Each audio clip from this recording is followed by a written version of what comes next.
Subscribe to our channel by clicking the subscribe button. Click the bell button and enjoy the latest uploads from our channel. जल्दी का काम शैतान का होता है और खंडेराव तो हीरो हैं, वो तो शैतान हो ही नहीं सकते।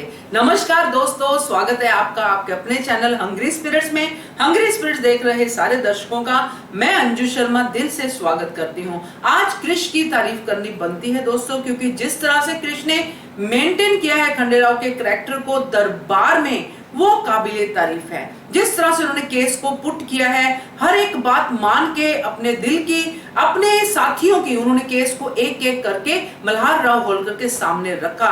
कोई जल्दबाजी नहीं, कुछ नहीं। चलिए इस पे चर्चा करते हैं, मगर पहले वही गुजारिश, जिन्होंने अभी तक चैनल को सब्सक्राइब नहीं किया है कर लीजिए दोस्तों, ताकि आपको हमारे वीडियोस के नोटिफिकेशन मिलते रहें, और बेल आइकॉन भी दबाइएगा। और साथ में दोस्तों ये भी जरूरी है कि आप अगर अभी तक नहीं कर पाए हैं तो करिए, और फटाफट से करिए, क्योंकि हमारे वीडियोस में आपको वो सब सुनने को मिलेगा, देखने को मिलेगा जो आपको किसी भी चैनल पे नहीं मिलता है। Thank you so much. तो चलिए दोस्तों इस चर्चा को आगे बढ़ाते हैं और बात करते हैं खंडेराव का ये केस, जो उन्होंने पहला केस मल्हार राव होलकर की अदालत में रखा।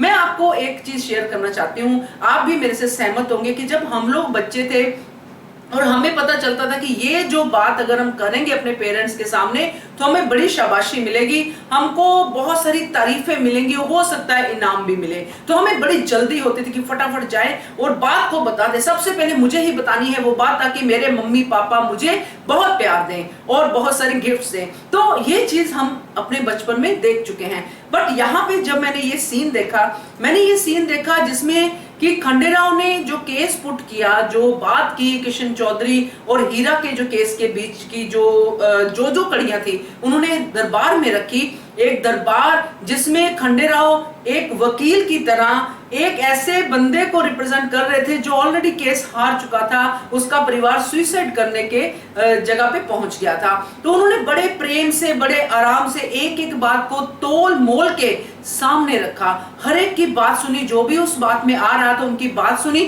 फिर अपनी बात कही। कोई जल्दबाजी नहीं, कुछ नहीं। जबकि उनको उनकी एज के हिसाब से लगता था कि शायद उनकी जो कलाकारी है, उनकी जो एक्टिंग है, उसमें शायद कुछ ऐसा आए, मगर कैरेक्टर किसका है? खंडेराव का, जो अब मैच्योर हो चुका है। उसी कैरेक्टर को मेंटेन किया कृष्ण ने और बिल्कुल जल्दबाजी नहीं दिखाई।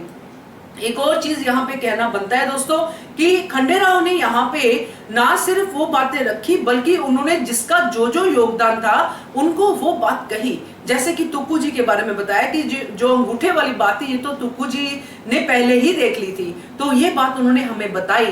तो उसका उन्होंने बोला कि जांच भी कराई है रंगेराव से। तो ये बातें उन्होंने साथ साथ दरबार में रखी, जो बहुत इंपॉर्टेंट होती है कि जो आपके साथ साथी चले आ रहे हैं उनका हौसला भी बढ़ता है। और साथ में जो उनकी माँ की सीख थी, गौतमा बाई साहिब की सीख थी कि गुनु जी की तरफ डायरेक्ट इशारा नहीं जाएगा, गुनु जी को बिल्कुल भी बीच में नहीं लाना है। आपका मकसद सिर्फ किशन चौधरी को कसूरवार ठहराना है, उसको सजा दिलवाना है, वही है कसूरवार, जो आपने अभी तक जो भी जांच की है उसके हिसाब से, गुनु जी की तरफ नहीं, क्योंकि वो हमारे जावई साहब हैं। तो वैसा ही किया। जब बात चल रही थी तो उन्होंने कहा कि गुनु जी भाई साहब, आपको ये बात नहीं पता है, मगर ये ऐसा है।